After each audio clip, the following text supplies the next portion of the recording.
pretty sure you guys all remember Metroid the Other M, which came out for Nintendo Wii back in 2010. And it's almost hard to believe that it's been almost 10 years since Metroid the Other M came out. It was one of the few major games that appeared on the Wii console, the other one being Metroid 3 or Metroid Prime 3 The Corruption, which came out in 2007.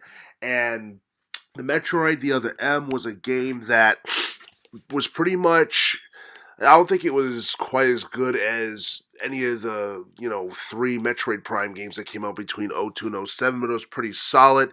And a lot of people kind of give this game a hard time due to the fact that it was not as good as the first three Metroid Prime games. It wasn't horrible, but it probably wasn't great. But at the same time, it was one of the few action adventure titles from 2010 that stood out, along with the likes of Sonic Colors, Super Mario Galaxy 2, and Donkey Kong Returns. And this game pretty much was actually supposed to be a game that pretty much took place right after Super Metroid, and well, the events took place right after the Super Metroid game from '93, and basically right before the events of Metroid Fusion, the game that came out for Game Boy Advance back in 2002. And it makes you wonder if Metroid the Other M came out back in the mid to late '90s on the N64, how much of a or how well of a reception would that game have gotten? Would that game have been as popular back in the N64 days than it was on the Wii console in 2010? Because if the events for Metroid the Other M was supposed to take place after Super Metroid and before Metroid Fusion, then basically it would have made a lot of sense to have this game on the N64. I mean, of course, the visuals wouldn't be all that great, and seeing all the features and stuff that we got on Metroid the Other M, the game itself probably wouldn't have been as popular overall. But at the same time, the hiatus that the series took after Super Metroid kind of helped Metroid Fusion become popular, helped Metroid Prime 1 become very popular as well. As far as this game is concerned, this game is actually really different from its previous installments because it takes elements of, 2D gameplay in some of the older, Metroid games like Super Metroid and the Metroid game from the original Metroid game from the mid '80s, and they mixed it with Metroid Prime, so it's kind of like you have 2.5 dimensional gameplay, and that whole thing was pretty cool. And the plot itself was kind of, it wasn't. It could have been better. A lot of people weren't too crazy about the plot, but the plot was kind of interesting, and the twists and turns that you saw. Um, in the game was something that was somewhat intriguing, but at the same time, it probably wasn't the best that people have seen. The whole idea of the main villain, MB, basically having turning on the Galactic Federation because of how they viewed her, and basically felt like she had to be more vengeful towards humans. And this is after, I believe, like the higher ups or the scientists in the Galactic Federations try to reprogram her AI so they won't give her so she wouldn't give them that much of a hard time. It basically ended up making things worse, and she ultimately ended up showing her mutiny towards the Galactic Federation.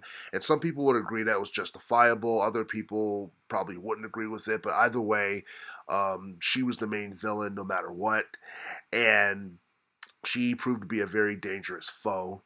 But along with the plot, a lot of people were kind of content with the features they got to see in terms of gameplay. I believe Metroid the Other M was the very first game within the entire series to introduce melee gameplay, where you actually can, strike, opponents and or strike, enemies and all that stuff.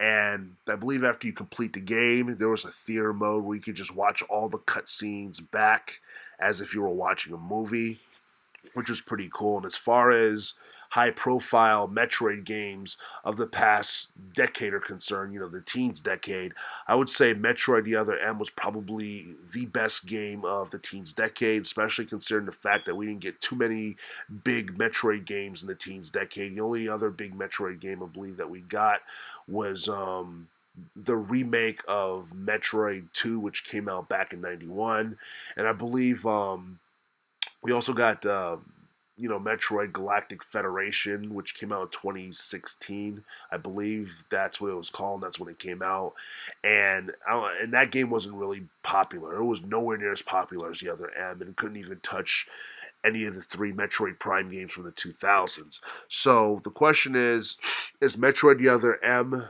Is it an underappreciated game? Is it underrated? I think it's a pretty solid game. I believe the game got pretty good reviews shortly after its release, and it's one that people would definitely, go back and play, if they were interested enough, but they would probably choose any of the Metroid Prime games over, Metroid the other M.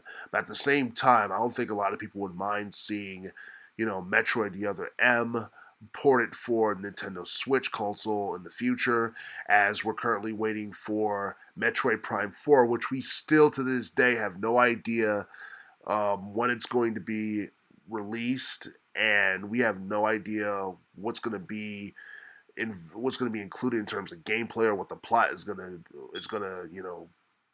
revolve around. We'll know if it's going to revolve around the events following the other M or whatever, but it's going to be interesting to see what Metroid Prime 4 is going to be like.